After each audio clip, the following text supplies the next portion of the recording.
के खुनवा रग रग बेटी बेटा में समाई हो, माई के करजवा कबहू होला न कसाई हो। माँ 9 महीना अपने पेट में रख के बच्चे को, उसके बाद जन्म होता है बाबूजी।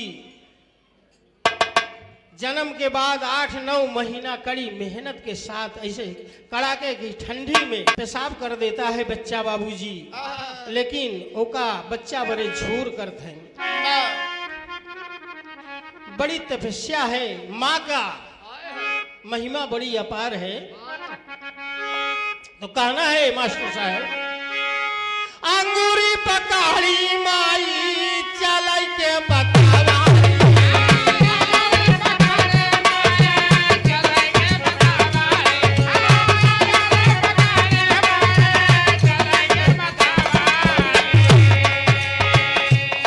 माई प्रथम गुरु होती है बाबूजी। अपने बच्चे को इतना प्यार लाड प्यार करती है, अंगूरी पकाड़ी माई चलाई के बतावा,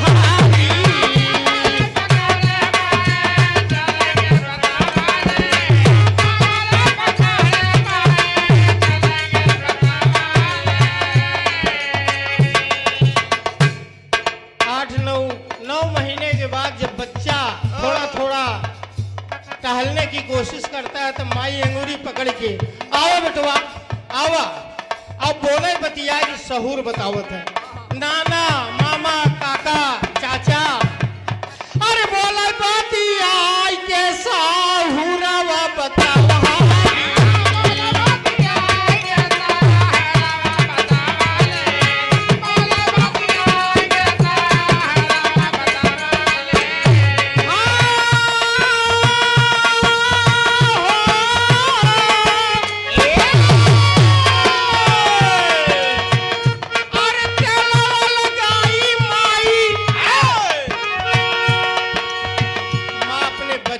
तेल लगाकर अपटन लगाकर स्तन पिलाती है, ये लड़का हमार सो जाए।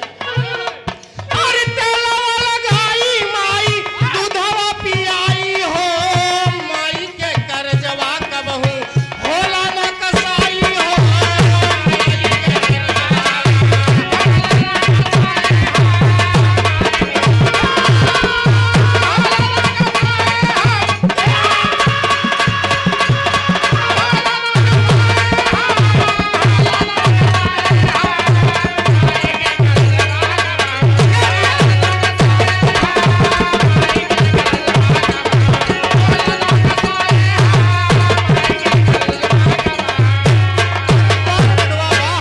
लगा माई लोरी के सुनाई हो, माई के करजवा कबहू होला न कसाई हो। लेकिन माँ ऐसे चलते चलते 10 जनवरी का दिन था बाबूजी, उनका स्वर्गवास हो गया। और 10 जनवरी रहले बुधवार,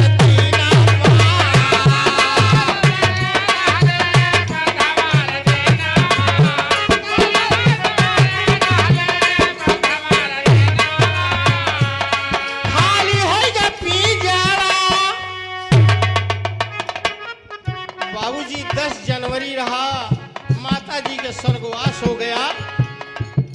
खाली हो गया पिंजरा, उड़ी गया सुगाना,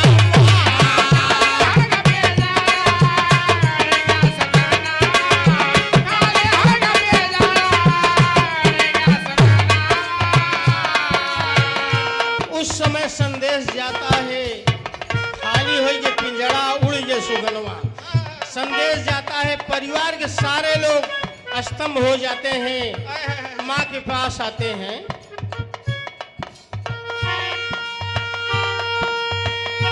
खाली होगा पिंजरा उड़ेगा सुगाना,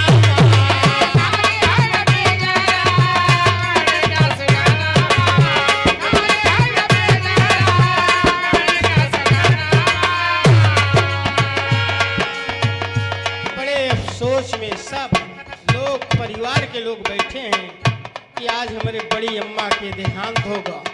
घर के लोग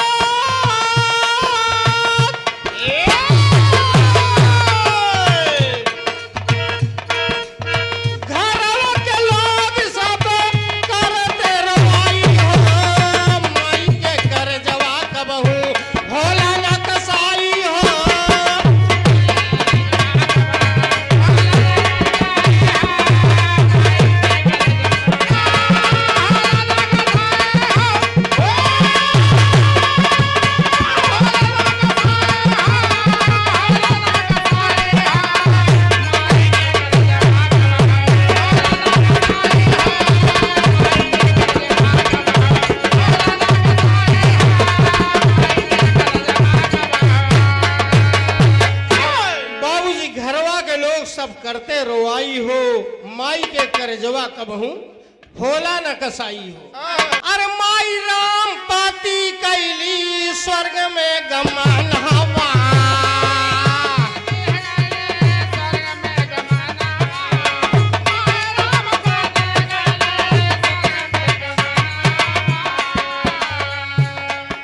माई राम पति कैली स्वर्ग में गमनवा। अंशवा से पैदा भइले एक गो ललन हवा।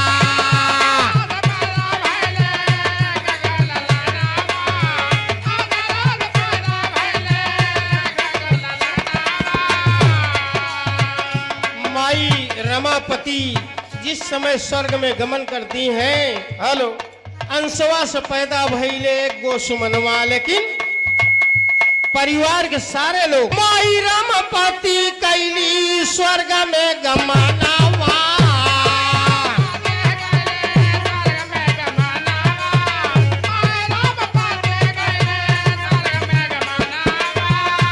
अंशवा से पैदा भइले एक गो ललनवा।